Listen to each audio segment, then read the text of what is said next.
দর্শক, সুপ্রিম কোর্টের আপিল বিভাগের আলোচিত সাবেক বিচারপতি এইচ.এম. শামসুদ্দিন চৌধুরী মানিক তার অনেক সম্পদ বিক্রি করে বিদেশে বাড়ি গাড়ি করেছেন বলে অভিযোগ রয়েছে। ইতিমধ্যে যুক্তরাজ্য তার বিলাসবহুল বাড়ি কেনার তথ্য দুদকের হাতে এসে পৌঁছেছে।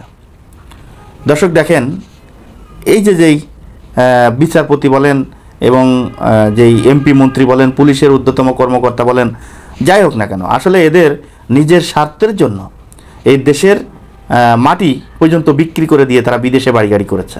এরা হচ্ছে যে দেশের শত্রু, এরা জাতির শত্রু, জাতির কলঙ্ক। বাংলাদেশের যে সবসময় মুক্তিযোদ্ধার কথা বলতো, যারা সবসময় ইসলামপন্থীদেরকে রাজাকার রাজাকার বলে চিল্লাইতো, ইসলামপন্থীদের বিরুদ্ধে যারা সবসময় কথা বলতো, তারা যে আদৌ দেশপ্রেমিক ছিল কিনা, এই বিষয়গুলো কিন্তু দেখলে এখন বোঝা যায় যে আসলে তারা দেশপ্রেমিক না, আসলে তারা নিজেদের স্বার্থ হাসিল করার জন্য তারা যা খুশি তাই করেছে, যা খুশি তাই বলেছে।